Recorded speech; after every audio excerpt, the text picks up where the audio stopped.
Enggak sih. Kalau dari sisi kesehatan, umpamanya begini nih, mandi malam atau mandi yang tidak diperbolehkan dari sisi kesehatan itu kondisi kalau di dalam tubuh itu panas. Jadi umpamanya habis olahraga, enggak, bukan demamnya.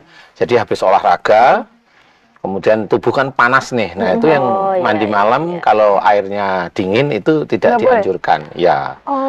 Karena itu akan menjadikan penurunan suhu yang begitu drastis sehingga bisa ini menurut ini ya itu yang tidak boleh. Kaget gitu. Kaget istilahnya. Ini menurut ilmu kedokteran. Tetapi yang dianjurkan kalau tubuh itu panas itu bukan demam ya, bukan sakit maksudnya.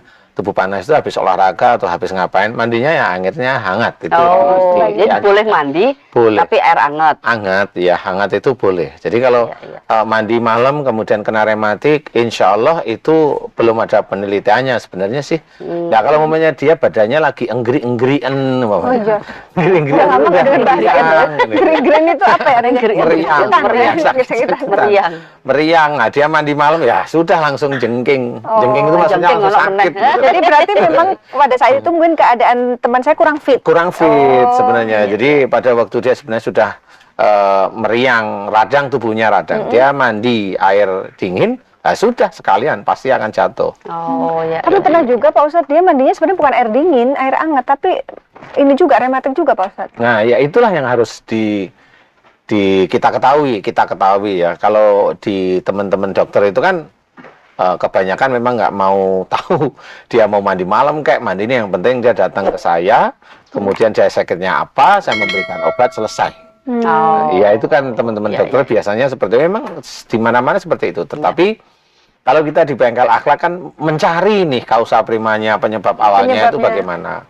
Intinya adalah walaupun dia sering mandi mau siang mau malam kayak, kemudian dia kondisinya juga badannya sehat tetapi tetap kondisinya dia rematik umpamanya, ini sebenarnya sudah terjawab bahwa penyakit atau rematik, khususnya hari ini rematik, itu memang tidak disebabkan karena kebanyakan dia mandi pakai air hangat atau air dingin, tetapi memang penyakit itu disebabkan dari akhlak beliau sendiri.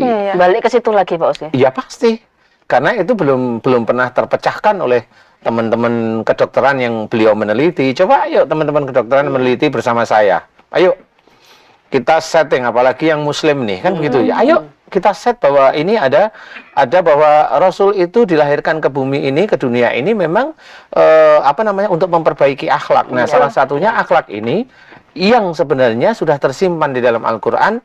Kalau akhlak kita tidak baik akan menjadikan dampak itu musibah bagi kita. Yang harus kita ketahui adalah musibah ini bagi orang muslim ini yang bagaimana? Ujian dari Allah Ta'ala yang bentuknya tidak nyaman. Nah ini saya clearkan. Jadi musibah ini bagi seorang muslim adalah ujian dari Allah Ta'ala yang bentuknya tidak nyaman. Itu bisa berupa penyakit. Iya, bisa menjadi penyakit, berupa penyakit, kemudian rumah kebakaran, tabrakan. Itu ujian yang tidak nyaman istilahnya. Jadi di sini kita tidak mengerti bahwa musibah, ujian yang bentuknya musibah bagi seorang muslim ini adalah rasa sayang Allah agar kita tidak melakukan kesalahan lagi. Tetapi apa daya, kita sendiri tidak menjangkau cara berpikir Allah yang sudah tertuang di dalam Al-Quran ini, sehingga menganggap musibahnya kita, sakitnya kita sudah dianggap semuanya itu menghilangkan dosa. Karena Anda masih bersama kami di Bengkel Akhlak, bersama saya Ratna Listi, Ustadz Danu, dan juga penyanyi Foni Sheila. Ya, jadi jangan diartikan musibah itu karena laknat Allah. Kita harus satu-satu kita selesaikan, kita beritahu, kita urai lah istilahnya. Jadi seseorang muslim yang mendapatkan musibah, apakah Allah itu marah? Enggak, sebenarnya menurut sunatullah justru sayang dimunculkan musibah bentuknya sakit ini, justru sayang. Nah, cuma sayangnya Allah ini oleh saudara-saudara kita yang lain itu nggak ngerti sayang dalam bentuk apa. Nah, sayangnya ini agar musibah ini musibah ini diberikan kepada kita muslim ini agar kita tidak melakukan kesalahan tentang yang berhubungan dengan musibah. Hanya itu aja Allah. Agar kita kembali ke jalan yang benar, istilahnya. Jadi, di sini kita tidak mengerti bahwa musibah, ujian yang bentuknya musibah bagi seorang muslim ini adalah rasa sayang Allah agar kita tidak melakukan kesalahan lagi.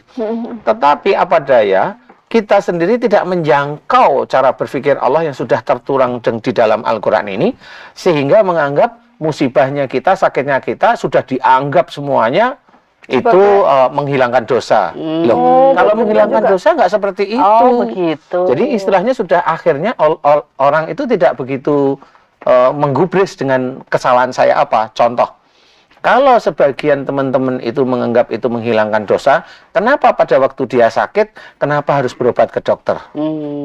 Akhirnya kan itu menjadi munafik di hadapan Allah Ta'ala kalau yang kita pegang adalah salah Gitu satu ya. riwayat itu. Munafiknya gimana? Loh, katanya menghilangkan dosa. Ya biarin aja dia sakit, biarin aja kamu sakit. Loh, tapi kan ada ikhtiar. Kalau kamu memegang bahwa itu menghilangkan dosa, berarti biarin aja sakit, jalanin aja biar dosamu hilang. Nah, tapi dia nggak mau, akhirnya pergi ke dokter. Itulah yang kalau memegang riwayat itu berarti kamu munafik. Begitu. Nah, ini yang tidak disadari oleh kita-kita semua. Kalau ujian yang bentukannya musibah yaitu sakit, itu sebenarnya Allah itu memberikan gambaran kamu ada kesalahan. Sebenarnya Allah itu begitu. Ditegur lah. Istilahnya. Rasa sayang ini seperti itu ditegur. Kalau umpamanya kita dulu masih remaja, umpamanya ayah kita, "Mbok kamu jangan pulang malam."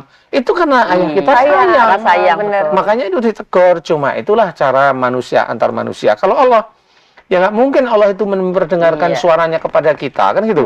Tapi sudah ditulis dalam Al-Quran bahwasanya musibah itu adalah rasa sayang Allah kepada kita. Cuma kita nggak tahu mana kesalahan saya. Termasuk rematik tadi, kesalahan saya di mana. Kan gitu. Kalau mamanya rematiknya di tulang belakang, mamanya encok ini. Nah, berarti orang ini memang hobinya marah, hobinya jengkel. Oh, begitu. Nah, iya. Jadi kalau dia memang umur muda di bawah 40, dia sudah kena rematik di punggung.